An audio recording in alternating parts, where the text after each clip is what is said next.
Good evening. You are listening live to the Xtreme Movie Show. I'm your host, Rob, broadcasting to you from the Shaolin Temple that can be found discreetly hidden in the Pine Hills Palace just west of Orlando, Florida. I have from the Great Midwest, RDV. And tonight we're continuing our Tuesday night action fights because I tell you, RDV, we're doing Jackie Chan's 1979 movie Dragon Fist, which we'll talk about Yep. here, how it developed and everything too. And as people are filing the chat, obviously we're taking a break from the 80s and the Thunderdome, but boy, what a runner we've had lately with some different films. Lately with martial arts, we've been jonesing to get a few of them in. And Yeah. one of the Uh, things I wanted to say about Dragon Fist was just you wanted to do Jackie Chan. You had some suggestions. I didn't really know too much about it, and all I said was let's find something earlier. And I've always told you that my biggest complaint, which really isn't a complaint about Jackie, is I wish he'd do a serious film. And I have to tell you the story because it's very valid here too, and then I'll hand it over to you. But mhm. when I was young and I was, trying to survive the mean streets of Pine Hills, Florida, I studied at the Shaolin Temple, like I said. And sure enough, my Shaolin master brought in a special guest because I was a special pupil. And it was Mickey Rourke because he wanted to teach me some special boxing tough guy lessons. And I'll never forget this to this day. Mickey Rourke said, Master Robert, have you ever seen a one-legged man in an ass-kicking contest? And I always thought that was like an old school joke, right? But now I can officially say, after watching Dragon Fist, I have, because yes, ladies and gentlemen, you get that in here, and that's Yeah. pretty friggin' cool. Serious Jackie Chan, serious movie, extra layers of twists and turns. You can talk about the shitty production values and the director's history and all that stuff, which we'll dive into briefly. This is a surprisingly different Jackie Chan film. This is the type of film I wish he would do more of. I certainly don't Yeah. dislike the ones that he's done. Wow, what a difference from Rumble in the Bronx or anything else that we've talked about here. What Right. a Right. different movie. Yes. Yes. Honestly, I'm only reason I came across this because one of our watchers or viewers here had recommended, why don't you guys do Operation Condor? So I was looking that up, and I was like, tell me, Operation Condor. I couldn't find it at first. Then I found Armor God, which was also there, and there was called Operation Condor, which was part of the Armor Guard series. Hmm. Then I realized that they were talking about the 1997 version. When I was looking, it was the 1980s. But then I was like, you know what? There's another one here called Dragon Fist that popped up on IMDb. I was like, we haven't done this, and I found it over on Tubi, and I was looking at Daily Motion. I was just like, it's just like, holy crap, this actually sounds good, cool. And I was reading up on IMDb saying like, this is a serious Jackie Chan. I was like, a serious Jackie Chan. And I it's rather read it. It's your cliche revenge story. Guy comes in, kills his master. He wants to go Right. travel for that guy is. But then he finds out that guy basically has changed his ways. Now he's torn between helping this guy or letting the gang that wants to take over that guy's dojo. And it's like, what does he do? Because he still has all this pent up anger in him. He has the dragon fist. And the other thing interesting because Nora Miao isn't here too. She actually played the only love interest of Bruce Lee in Enter the Dragon. I believe it was Enter the Dragon. She got to kiss him. She looked familiar. Yes, Okay. Yeah. that's what she is. Yeah, and I was like, oh, like that's kind of cool. It's a cool fact about her. So I was like, hey, was this gonna be like it's Jackie Chan with a romance, or is this gonna be like straight up this him deep kind of like we've seen him before in Drunken Master and all the things where he's like he kind of like he's so eager he wants to fight, but then he gets his ass kicked. Hmm. And this was actually a pleasant a surprise. It's like I said, this is much more serious Jackie Chan. He lost a smile. Oh yes, It's and not here in the movie at all. oh, I love it though. I mean, because this was kind of like a Chuck Norris, Yes. in a sense. All Yeah. seriousness. There really isn't anything for laughter or joking here. And of course there are some kind of like stooges in here for the bandits at the end. But like Mhm.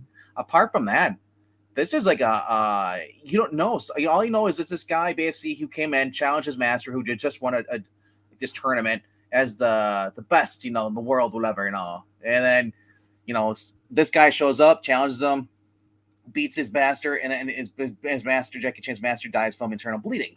So Mhm. he vows revenge, takes his master's widow and his master's daughter, and like they go seeking, let's say this guy's the guy Let's who's go going to kick murder him. some ass. Yeah, goes kick Let's some go ass along find the him. way. Let's Gets do what we need to do so we can move on with our life. It gets really dark real quick because not only after that, as they're traveling, the guy who basically killed Jackie Chan's master He's led by his daughter at his dojo, and she found, and his wife was found swinging about in their personal chambers.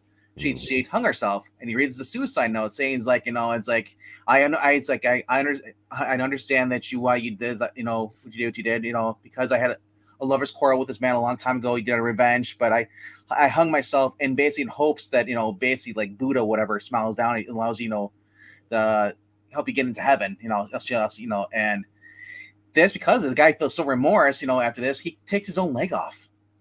He does, and keeps it in like this pop basically baking soda for the rest of the next. And so then we learn that it's a couple of years later, since all these events, and when Jackie Chan finally gets there, he can't get revenge because the guy's a cripple. Yeah, let's pause right there and talk about this. It's insane story. Totally different, right? It's so. Yeah. It starts off, well, let's back up a little bit. So just for those, depending on what region you live in or what part of the world, this seems to be somewhat readily available. It's on archive.org, a pretty decent print. It's also on Tubi TV. Yeah. Not sure if that's locked. Amazon Prime as well. Yeah. So this is a movie, I guess the director, Lo Wei, from what I understand, was kind of like one of those guys that just showed up and didn't really do much. And so you can argue about all the background stuff. We don't really get into that too much. But one of the things I found interesting is that it's filmed, I think, in Seoul, South Korea, and Jackie did a lot of the choreography, and it's Jacky that I noticed before it becomes IE for whatever reason. Yeah, and it's pretty standard. What I've always told you I liked about martial arts films is you don't necessarily have to go 100 miles an hour, but we always talk about matchups being fights, whether it's man versus woman, big versus small, speed versus strength, style versus style. And you pretty much here get a lot of style stuff. So early on, even if you're not a martial arts fan, you go, hey, this guy's kind of standing more horizontally and not coming at you the way he fights. Another guy, it's not like obvious crane. You got one guy, though, in the opening fight, because it is a tournament, that's using the claw style. And it's cool because it's simple, right? The evil dude comes in, it's like, and it's funny how these things come up. So you're like, okay, is it going to be goofy? He's like, I don't think you deserve that sign. I will beat you and take that sign down. Yeah. And they have a good fight. And here's the thing. It's a straight up one-on-one fight. And bad guy is like winning. And it looks like he's probably going to win. And it's a one-on-one battle. No cheap shot shenanigan bullshit. Yeah. But then he kind of takes a swipe at Jackie and hits him. And then you get a little bit of that pushing and shoving stuff because he's starting to go cheap. But he, for the most part, legitimately wins the fight. But he's a bit of a dick about it. So you're like, all right, you fuckhead. I see what's going on. Jackie can't get to him now, and he'll have to later. That's fine. But to your point, when it turns out that he takes his own leg off, what's it going to look like if Jackie goes to take revenge on an older guy that's a one-legged fucker? And he makes it, like, originally Jackie Chan approaches him, and he's like, can you wait 3 days? Like, wait 3 days. But then you find out, like, they hear me shrine, and they basically, because they come back, they meet at this shrine of his dead wife. Basically a shrine to her. It's like, he's like, there's my leg, and he shows him, there's my legs there. Do what you do. And he's like, I can't go. He's like, he's so pissed off because he can't get revenge. It's a cripple. He can't fight a cripple. And the thing about Jackie Chan is like his character is actually, we learn later in the movie that he's actually was an orphan brought in by into the family by his master. So basically, like, he considers the widow to be his mother, and she actually gets sick. He has to get her medicine, so he ends up working for these other guys, the rival clan, because they and in order to get the medicine in turn. But at the end, he kind of feels like, I can't do this. This is honorable. And the crazy part is that Master Lee is the guy who basically killed his master. He's like, he's like, I thought you were a good person. And this is coming from a guy who basically, out of pure jealousy, just randomly murdered his master in a one-on-one fair fight. But he caused, he's a little bit too aggressive. But like you said, your point, you get to see a guy with hobbling on one leg and a crutch being helped by another guy and just taking out people. And we get to see the fish cam lenses. Basically, like when a guy's on the ground, you see the kicks coming at his face. Or the cane, and it's just, I love it. The camera angles, of course, because it's it's classic, Hong Kong cinema when they're fighting. You get the sound effects.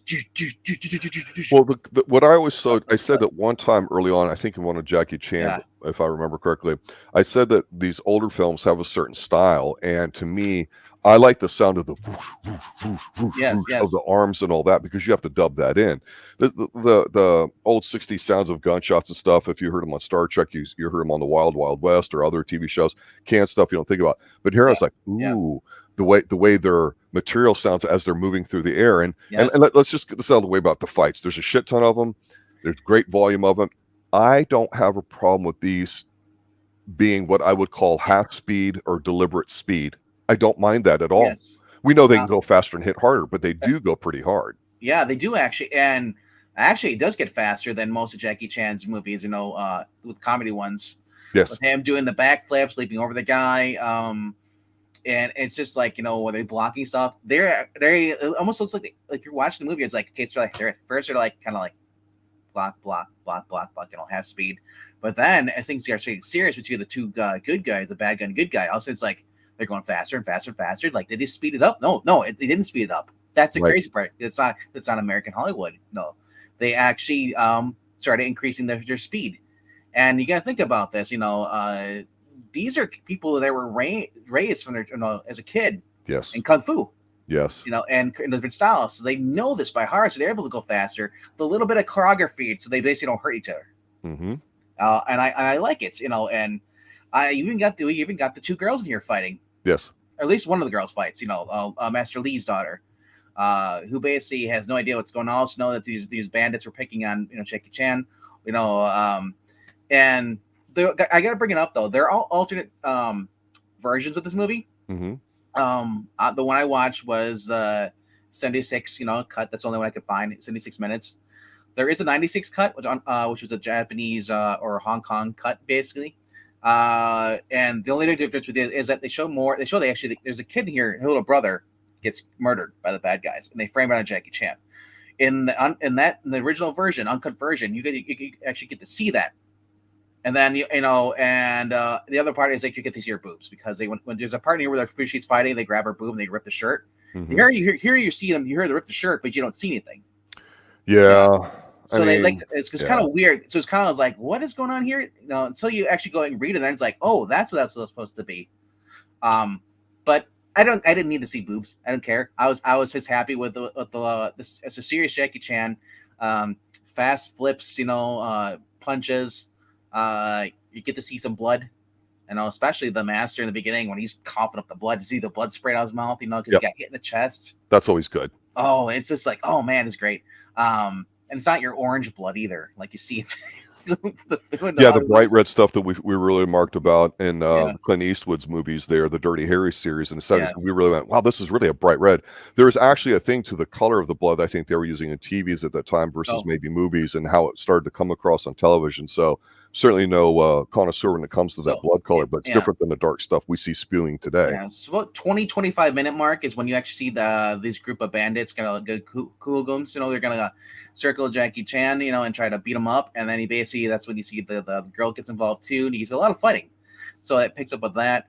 The other big fighting scenes is very towards the end, is like the last 16 minutes, and then and as you look down at the bottom of the thumbnail, all the way straight down, Jackie Chan's going with this guy who has these nightsticks, but they have spears on the end of them. Yes. So he's getting cut, and then he eventually gets stabbed in the arm. Yep. And he, you know, and Jackie Chan's trying to deflect it with a pole, the bamboo stick, you know, pole, and it's just getting crazy and crazier. You know, I don't know if he actually was really cut or that was just a device, you know, but I was like, that looks painful. And like I said, you know, it's just not your normal typical, I'm gonna dodge and, you know, and like, you know, the jokes are like, you know, this is actually like a serious fighting, and it's a side we've never seen of Jackie Chan. I've personally never seen it. You're talking about you were wanting to see a serious Jackie Chan film. I think this is your serious Jackie Chan film. It is, and the thing about it too is you don't really need a lot of depth when you're doing a story. But like I say, we've remarked when we launched the Xtreme Movie Show about how when we started doing some Chuck Norris reviews, we had a tendency to start towards the beginning and go in order, not necessarily all the time, But the idea was to see the evolution of, say, what was going on in Chuck Norris film. Here you have a legitimate martial artist, and also in the case here of Jackie Chan, that you start off mastering your craft to whatever extent you do, and then how well does it transition over, if it does successfully, because not everybody did it for a certain long period of time. Yeah. And the timing of it is really important too, with Chuck being an actual legitimate fighter.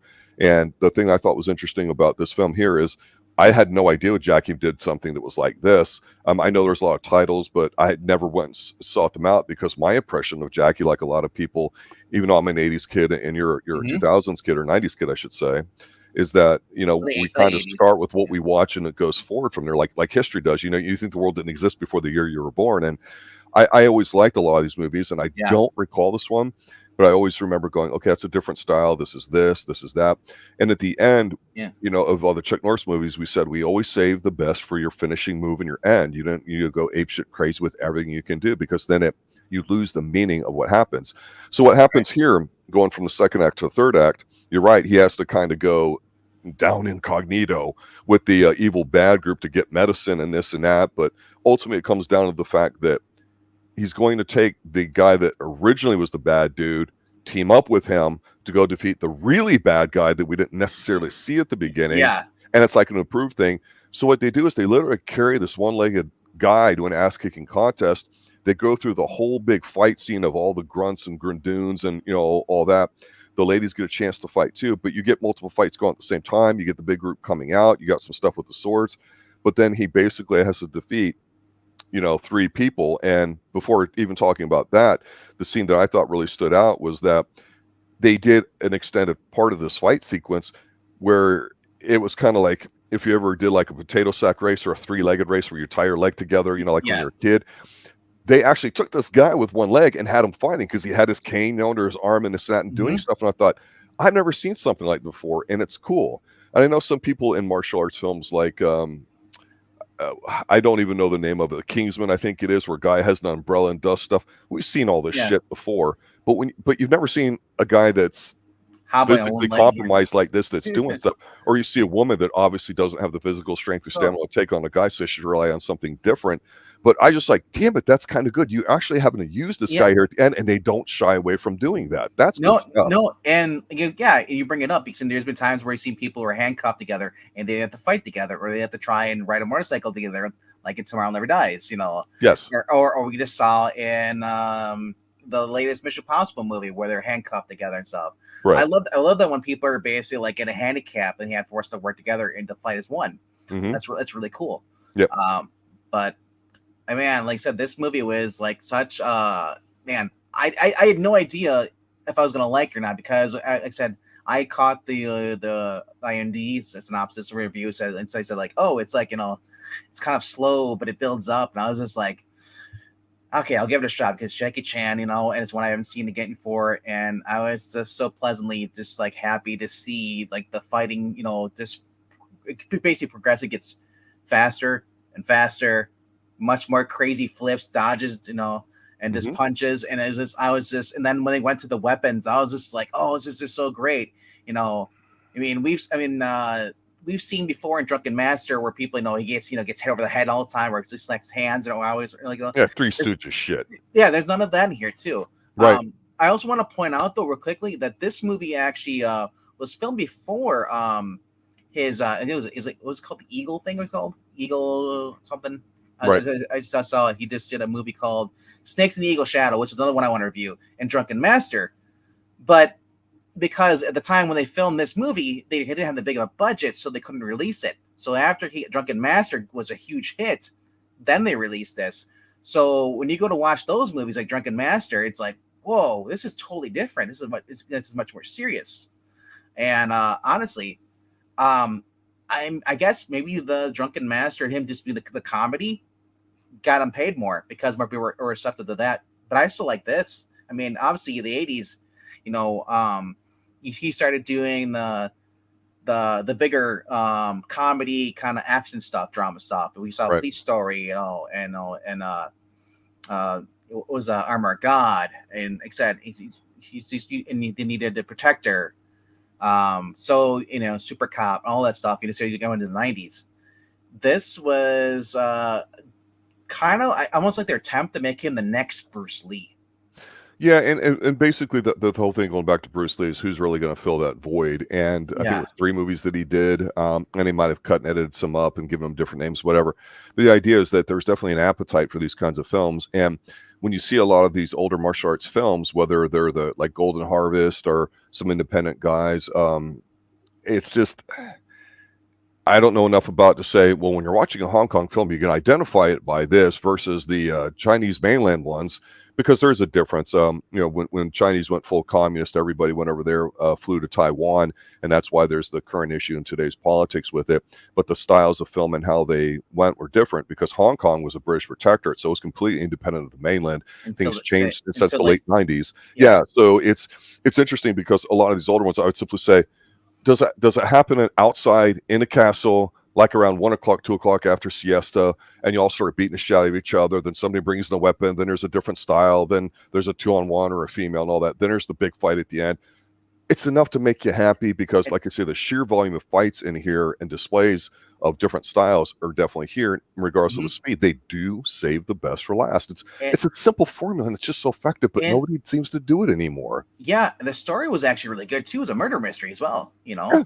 You got a guy going for revenge, and he comes across basically it's like a fist for $3 or what do you call it? The shinobi, whatever one of those back in the day. Basically, two rival cities, clans, basically fighting against each other, and you got this drifter comes into town and and it's instead of playing both sides, he ends up being forced to work on one side, but then ends up with the other side. So it's kind of cool to see that. But overall, I said English dub, man, is what I watched it in. And honestly, people they're like, well, I want to watch it original. It's not, you got to watch it original with subtitles and stuff. I'm like, no, as I did. When they're moving this fast, I want to see everything. So I can settle with English dub as it is. Their lips lined up. As I listened to the dialogue, I was watching their lips. They lined up with the English. So you had mentioned before, because sometimes when we find where these are playing and we post it, so we're obviously not telling anybody to do anything illegal, or of course the way things get watched and parsed today on our streams, we watch the stuff anyway. But to me, it's kind of funny because when you see Jackie Chan in a goofy comedy, and if it's dubbed and there's a goofy voice, you're like, oh, this guy's a clown. And in this movie here, like I say, he doesn't smile. And what I was going to say about the end is after the one-legged man in the ass-kicking contest scene and him fighting the 3 guys, it is brutal, and he does get his ass beat a bit. Of course, he wins. But the thing about it is he takes the damn beating, but he dishes out, and I'm like, well, yeah.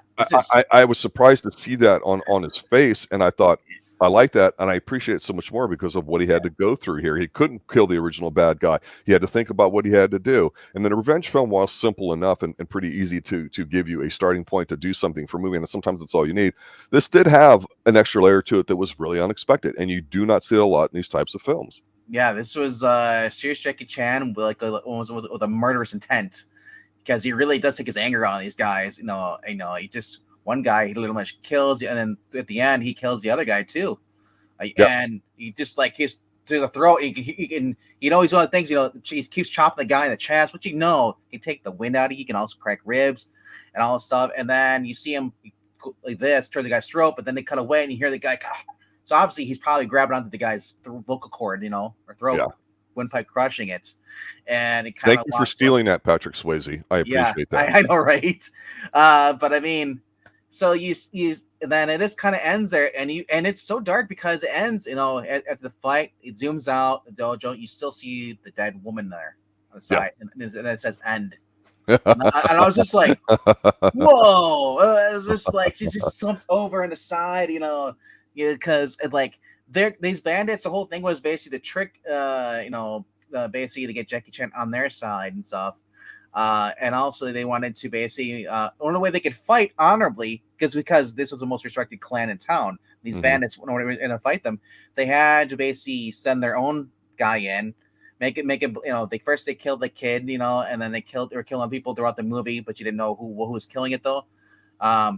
All he knows they had their guy on the inside, so you didn't know who it was, but there was this other guy, which I believe is because I don't really recognize faces now. But I think it's James Tien. He plays Fong Gong. He's in there, and he's like the right hand man for Yeah. for Master Lee, and he turned out that he's actually the mole, and he's the one that actually murdered a kid and blamed it on Jackie Chan because they needed a reason to get in there. Like and they do explain it to you at the end. So you're like, what the hell? I'm getting exposition here at the end, telling me what's going on. And so they blamed it on this guy called Fatso. And he's like basically like they said like originally two guys, the apprentices for Master Lee go over there and like they tried to find this guy and and they're gonna run around. Eventually they find the one guy, bandit by himself, they beat him up and they leave him tied to a tree. I know, it's like okay. And they go like he's in the dojo, the guy, they look at their pupil and he's in there. He's got basically two prostitutes with them and he's just sipping, throw back some working ladies, sir. Yes. But no, yes. Anyway, so they basically beat him up. They throw him in their little. They bring him back, and then they basically they lock him up. And okay, so then like they get a confession from him and so. But then the next day, he's found dead with a dagger in his heart. He's bound up. So somebody murdered him. So you're like, oh crap! At this point, you're like, who's going to murder people? Who's the bad guy? Because I admit, I had no idea who it was until the very end of the reveal. I was like. But then it all made sense because this guy seems like he's a power hungry guy, and the way he was fighting against the other guy in the sparring match, he was a little too far aggressive. So it kind of clicked. Then I was like, oh, okay, it was him. Did you have any idea? No, and I think my frame of reference from the get go after the first, the fight scene was nice with the credits rolling and then switching people and then going through and they're like, okay, I get what's going on. I didn't really have to think too much, but after he met him and the guy had like knocked his leg off, I was like, okay, this is different. So when you get somebody tied up, instead of going ha ha ha ha, this is kind of funny in a Three Stooges kind of comedy sort of way, or Jackie Chan, you almost want to laugh, but you're like, no, this movie's kind of, it's not slow, but it's not quick with cute little slides and whistles, like wah and just funny ass shit. It's not like it, and so. You almost go, well, maybe they should have put something in there, and I just feel that it's devoid of all that, but it adds to the grimness at the end. Which, okay, he got his revenge. That's it. I mean, it's not like I got your revenge, and now all of a sudden I'm going to take over the studio, and I'm going to have a positive influence on the rest of the martial arts. No, screw that. You're dead. I don't know what the hell I'm going to do. That would have been the Hollywood ending. Would have been him end up dating his sister, the one he grew up with, the orphan, because they're not raw blood related. So it gives them a chance to grow up and now they're lovers. And then him teaching a bunch of whole new students now at the dojo stuff. It's like, let me ask you this though. They didn't do that though, because they didn't need to. This was like he got his A to B. He finally got his revenge, honored, basically paid back, basically the not only his master, but the widow and then everyone else. And just like, and at the end of the day, it's like he's got, I guess, just a sister, and then he's got the new master. I don't know if he's gonna surrender or whatever, but like I said, like he's got his honor, got his revenge, and he got to kick ass. And that's all the movie has to require you to see him get. Not the future, not anything else that bogs it down and unnecessary crap. Which was making me want to ask you. When I mentioned that you can tell some of these older films, like say pre-1980, not all of them are going to look like this, where they're period pieces, where you go whatever dynasty, wherever it's at. Bottom line is it's on. I don't think this is Golden Harvest, but whatever giant studio set, they got the pine trees, all this stuff in the background. You got your generic temple that they're filming these scenes in. There's nothing there like cars in the background, power lines, advertisements, people walking. None of that bullshit. It's just straight up. So it makes you focus on what they're doing more and puts a premium on the interaction of them beating each other up. It's hard to tell because in the late 1880s, in Japan and stuff, they still had the samurais were just kind of like going away. They had the Meiji War, which is the big giant war. They had the Baku War, and then they had at the end they had the Meiji era where they started adopting American lifestyles. They had electricity going through. They had more Western medicine, and just different things. So you really didn't see any of that. And then again, remember that these bad people are on like the poor side of town. We don't know. They're in the country. Yeah. We don't know when exactly, but I venture it's probably early 1800s or might be. It's hard to tell because there was no samurai. You didn't see, but you did see the sword the guy had though. But you didn't see his suit of armor, so it's really hard to tell. I mean, I'm not an expert on feudal Japan, so and then again, this I don't know how authentic it was meant to be. Medieval Yeah, kung fu. and it doesn't matter. It's Yeah, not relevant to the story. it didn't play a part of the story, so it didn't bother me. Right, right. Yes, now it has been a samurai movie. You know, I kind of want to know what period we're going for. We're going to like the late before the giant, Hmm. the revolution where the four classes were all in one, like it is today, Yep. or was it just back when the emperors, So I mean, that's a key thing if you're doing a samurai movie. This was just basically good guy versus bad guy versus another bad guy. Bad guy becomes good guy's friend, and they team up even worse guy, and he gets his revenge. And that's all you really need to know. Do you It's think if people had watched more Hollywoodish Jackie Chan stuff and then they went back to watch this, they'd be like, "Oh, this sucks. Why do you make this well, film?" Or I would, and see, now see, you're saying that I watched a lot of Hollywood Jackie Chan movies I know. first. I started off with that. I just started recently, I'm probably because I'm older now. That's what I'm going to be 40 in a year. Maybe that's why I appreciate more of these out, because I'm older. I'm able to look at these and understand like these are actually like really good. My tastes have changed. Before probably would have been more like, okay, this is kind of boring. I want to see someone get their head blown off. I want to watch Starship Troopers. Right. It's like it's like my tastes are all over the place, and because since I started doing the Xtreme Movie Show with you, watching those old Bogart movies. Oh yeah. These things I never would have watched. I know. I watched 80s and I watched 90s films. Man, like I said, I'm a fan of RoboCop and all this and sci-fi stuff. Never really big a horror, but like I just kind of like now they have access to all these martial art movies. Man, that is awesome. I couldn't have, I would have made me mad growing up with the way you were in the 80s, and then like, all right, it's hard to find copies of these, if you get a bootleg, and then it's not always translated in English, Hmm. and you're just kind of like just trying to watch the movie, trying to watch, and trying to figure out what's going on by, just the way they're acting when they're moving stuff. Well, Like we've said that, before, one of the things with the 80s movies in general is me growing up in that decade as a teenager. You can talk about whatever decade as a teenager, coming of age decade is the best decade because that's your reference decade for everything. But what I yes, find now with a lot of Gen Z is that they're looking for what I would call culture because there's not a lot of it prevalent today with how safe everything is. So it's interesting because growing up, and I was watching older movies because I was, my parents were older when I was do you, born. do you watch That you'd see, westerns? well, westerns were huge and they were dying out, like say in the Uh, 70s, but they dominated movies and TVs because if you think about it, here in America, you referenced the 1800s. That was the biggest industrial revolution on the planet. I would say even bigger than what was going on in Britain at the time, which is the world's number one powerhouse. America was really quickly coming up as number two, but the majority of people lived on farms and they were only maybe a couple generations removed from Western stuff. So you had a lot of ruralness in it. And so that's why when we watch these older films, it seems like that's what was going on too. Plus it's simple to film.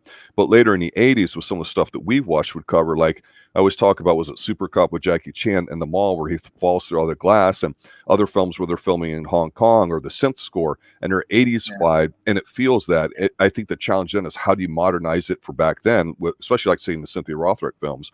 We're seeing like Michelle Yeoh and other people now that are older, but we go back to when they were coming up too, much like Jackie Chan or a lot of the greats. They were masters in their craft before they crossed over, which does not guarantee success. But the point yes. is we had no idea that it would die out. You and I always joke that around 85, 86, that's when it seems like this all dies off because frankly, It's not enough ninja movies in the 80s. And then the ones that come out yeah. now today just aren't the same. I don't know if it's because Canon Films doesn't technically exist like the way it did back then. I don't It's know.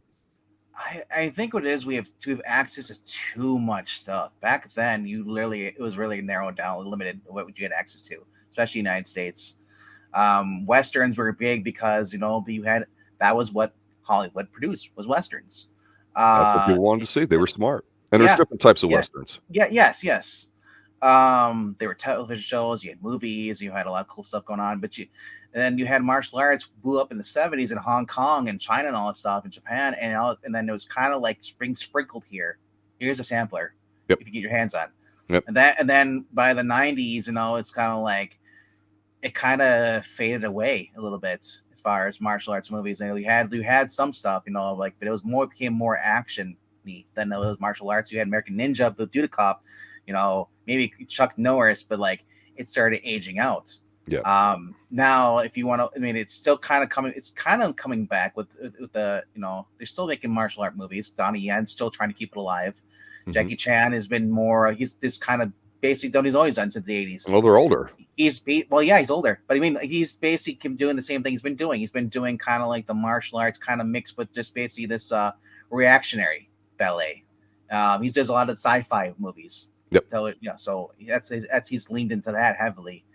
I mean, Chuck Norris doesn't act anymore.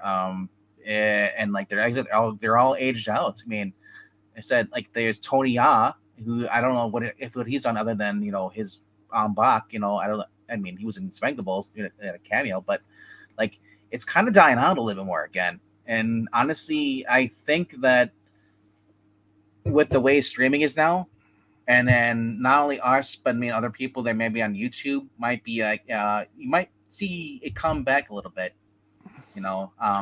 Obviously right now the big things that are on TV now, at least that everybody's watching, are the zombie stuff or it's the K dramas.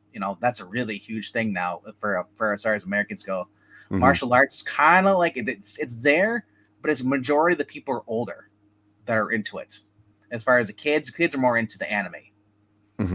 But if you do more ninja anime stuff, you might get more people into the live action. Right now, there's a new ninja anime that they created, and that might get more people into that. And then you have movies like The Raid and stuff like that. And it isn't really a martial arts, but being like They Come For Us at Night was the other one. Remember the one with the axes and stuff like that? Like if you get more stuff like that, more like Wu Assassins, it might do better.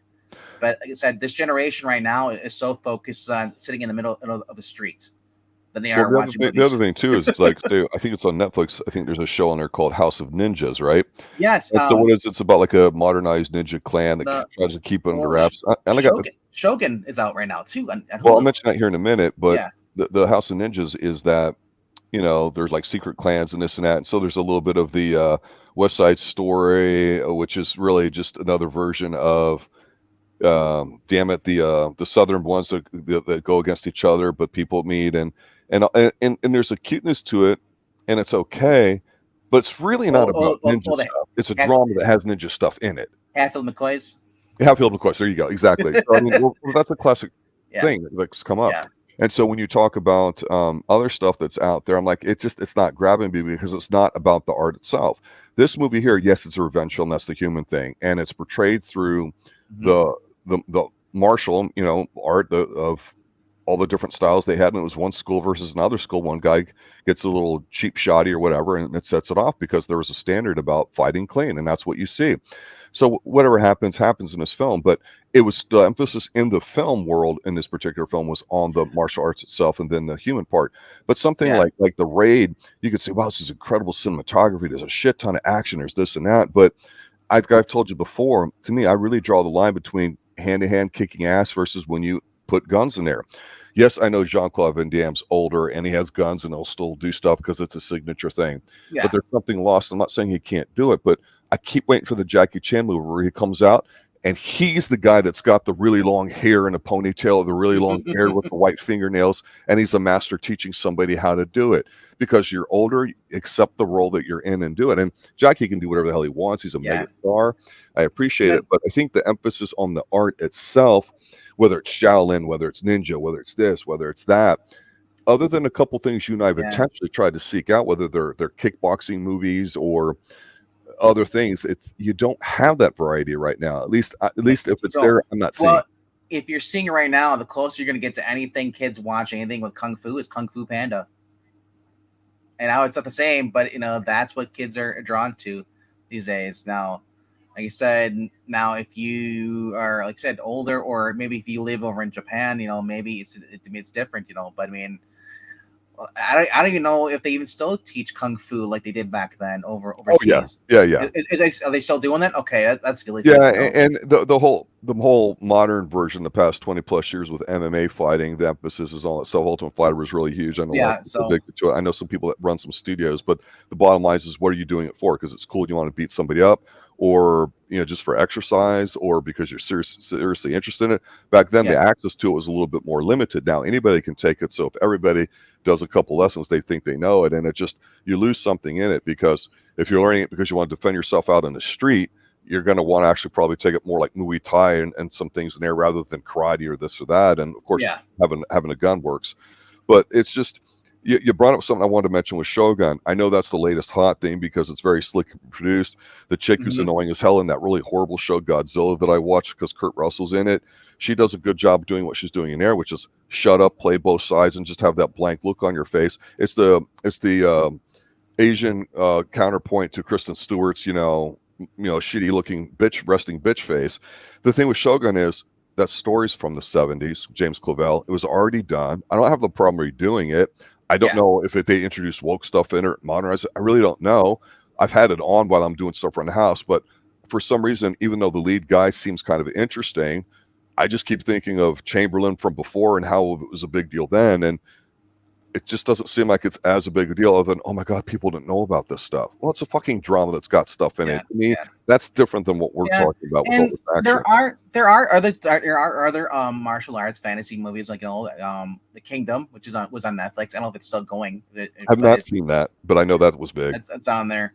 So it's like it's being released, mainly through Netflix. We're going to find a lot of your martial art movies, but I mean, they're popping up. I mean, Daily Motion. There's 2 channels I found that they're dedicated to preserving and allowing people to watch a very obscure kung fu movies. Tubi has a big selection. Amazon Prime does too as well. Yeah. So it's not like it's just you can't find it now. You got to know what you're going to look for, or I mean, you could browse. I can't stand browsing with the interfaces. That's just me. Yeah. I understand that, and I do a lot of my browsing through PC versus trying to use a remote and all that bullshit. I'd rather just use a mouse and point and click. And it's a lot easier. But so it is there. It's just that, like I said, a lot of kids are being. They're not really into this. Like they're kind of like, they don't want to fight. no, they don't want to learn how to control something, whether it's with their body or academics or anything. It has nothing to do with that. It's just that they're just not interested in these stuff, or they're too busy playing video games. Yeah. That's the other thing too. Like Mortal Kombat, they'd rather play that, for the 15 billionth time than go actually watch a movie that features that. That again, the Mortal Kombat movies haven't been that great either. So. Right. I've got 2 things, and then as we wrap it up here, talking Jackie Chan films, the serious one, thank God. We mentioned Shogun briefly, and we've talked about martial arts films in general. We talk about Jackie Chan, how that's changed a little bit too. But one thing I've been debating for a stream is when we talk about people that are fighting, like who wins, Bruce Lee versus Jackie Chan versus Chuck Norris. So that's something we may take a look at some point in the future. I don't know how you feel about it, but of course, it's just we're kind of wish listing here too. But if you're interested in this kind of stuff, I would say definitely check this out. I'm not the biggest Jackie Chan fan. I like him. I would consider myself a fan. I don't go apeshit like everybody does because I think people were fans for fans' sake. But I think this is a very good film for what it is, which is different. And I'm going, damn it, this makes me appreciate the fact that he toned everything down when he was doing Rush Hour. You know what I mean? Yeah. And like, honestly, I've always liked Jackie Chan because he's different from all the other ones. He stood out that way by doing kind of the comedy stuff, and I can't deny Three Stooges is funny. I kind of like that. It worked with Ash, versus Evil Dead. Like I call it the kind of slapstick humor, kind of like horror, kind of slash in a sense, But I also like what Jackie Chan's been doing, Like we just watched it, Rumble in the it wasn't Rumble Box. It was Battle Creek Ball. And you see in the very beginning, he's on the bridge, just doing chin ups, climbing up and doing stuff. Yeah, I love that. And you don't really see the other ones doing that though at all. No. Jet Li did. His big thing was basically the one, or if you're a woman, undress. If you're a guy and got a good looking body, do something where you're flexing unintentionally. Let me see it. Let me appreciate the effort you've put into constructing that. Seriously, if you're a master of martial art, let me see it while you're getting up in the morning doing something. And American in Paris, you can talk about musicals all you want, but I mean with Gene Kelly, the opening scene of him, and it's really tiny, like 50 square foot apartment or whatever and all that, making breakfast and doing everything like he does, that he gives you that scene opening. Damn it, that's how you're supposed to film stuff. They do that here. And I just said I have no really respect for the Hollywood movies where basically where they make like Jackie Chan, like the joke Cannonball Run, or you have Lucy Liu. Was in Payback. Oh, yeah, weird stuff like that, or she's in Charlie's Angels, and it's just like that. This sounds. I was like, what are you doing? Like you're stereotyping her because she's Asian, so she does martial arts stuff. Or they're signed with the studio and they have a plan, dumb. and they're trying to work that through for the American audience, which is different. Sister Street Fighter. You want to see some cool stuff with women fighting. Avenging Force is another one I want to watch. I think it's called Avengers Force with the two women.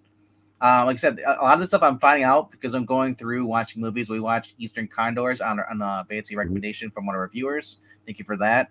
I was able to basically find some other movies throughout the IMDb of that one of the actresses that was in there, and that's kind of how it goes, man. I go to a rabbit hole. It's like, yeah, I'll bring this up as my final comment as we wrap things up. Is that again, we try to only talk about the politics as they have merit to the story, not necessarily our personal beliefs, wherever they may be, or how well defined, or if we even give a shit about anything. And I know I have a tendency to talk food, fashion, and economics a little bit. The thing about ninjas and the films that we're talking about that makes it interesting isn't necessarily the films themselves. It's the fact that culturally speaking, I don't know where it's at for you in the Midwest, because I know you're near a couple major metropolitan areas. Here in Central Florida near Orlando, it's obviously an extremely diverse state.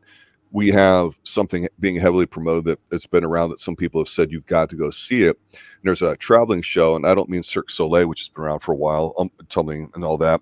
It's being promoted as, and I don't think this is a political thing, whether you're Trump, Biden, or whatever your politics are, or if you're an overseas listener, which we have a lot of, but it's a Chinese show. I forget the name of it, but they advertise the Chinese culture before communism take over.